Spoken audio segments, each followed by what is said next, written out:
Hey, what's going on, everybody? This is Tyrone back with Tech Life. And here I have a great article for you guys from Yahoo Finance. I will leave a link to it in the description down below. A quick disclaimer, I am no stock expert. I'm no financial advisor.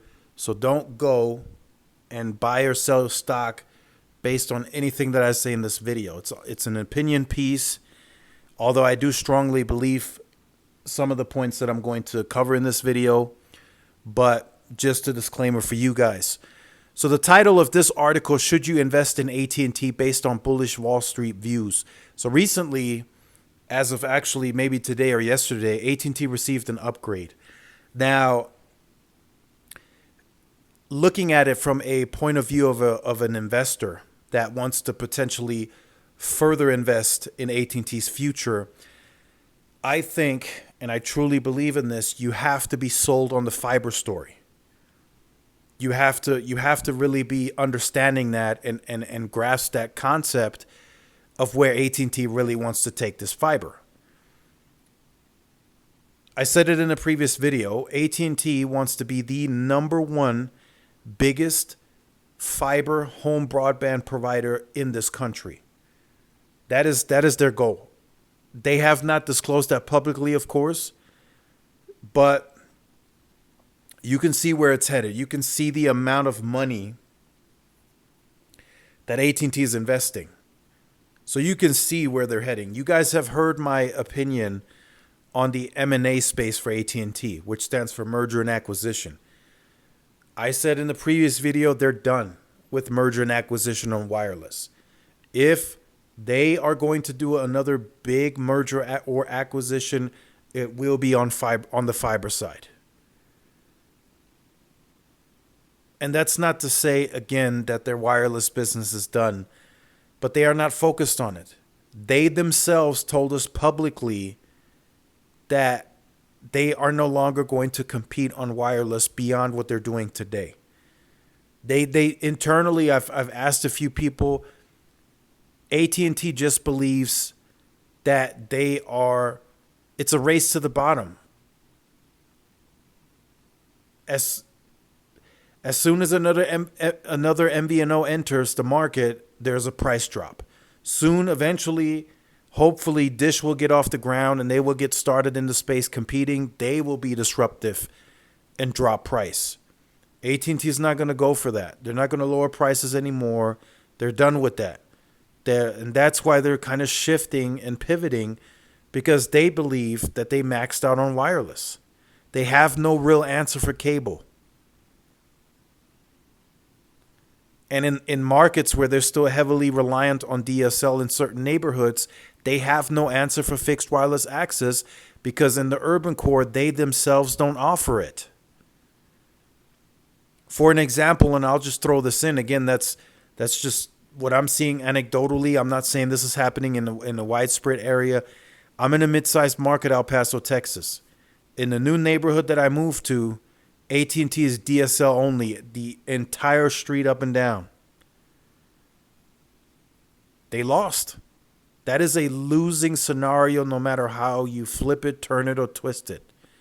I've checked a few addresses, the most AT&T can offer is 10 megabits down.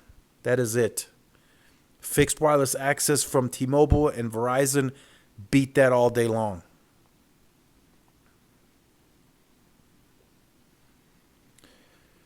So it's really a tough predicament to be in if you're an investor for AT&T. You have to be sold on that fiber story. It has to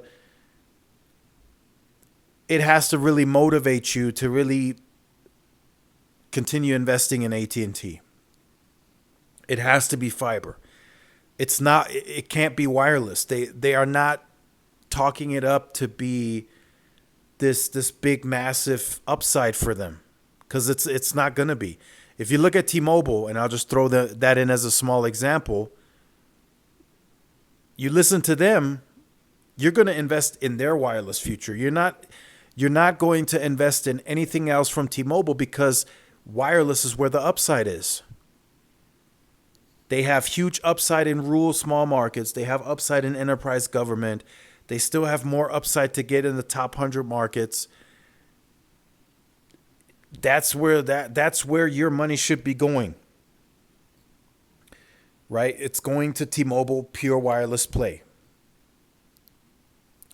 T-Mobile is doing fiber. Yes, they are, but they're doing it on a leased model, and they're not talking it up. It's not their story. So they're not trying to sell you as an investor on a fiber story that's just not there. Right? They're still going to be pure wireless, and it's pure wireless from a perspective that, yes, they can still go and get share. They can still do, which we're going to see in Q2, 729,000 ads plus. AT&T is not going to do that anymore. They're not going to get big numbers. It's already starting to slow down. T-Mobile said it would happen once they get that churn under control. They would be the leading growth story, and it's happening. So, should you invest in AT&T based on the bullish Wall Street views? Again, listen to my opinion and just think about it. Are you sold on that fiber story? Do you think they can accelerate it fast enough to really drive that company? If the wireless numbers continue to decrease each quarter, the stock's going to take a hit. The stock has been sort of gaining volume based on the growth that AT&T had on wireless these past few quarters, when they started pushing the 6, 7, 800,000 ads a quarter. That's going to slow significantly. Now it's going to be just back based on fiber, and they need to really accelerate it. And it's a winning play. I'll give them that. Where they get fiber in the area, they win that account. And then they usually get wireless bundled in with that. They've been doing 250, 300,000 ads a quarter on fiber. I think if they invest more, they can accelerate that. I think they can do 350, 400,000 at peak at some point. I just don't know how much longer that's going to take for them to really gain that type of scale and grow faster. I know they're accelerating now already, but I think there's another notch that they can tap into when it comes to that. So let me know what you think about that in the comment section down below. Look forward to reading your comments.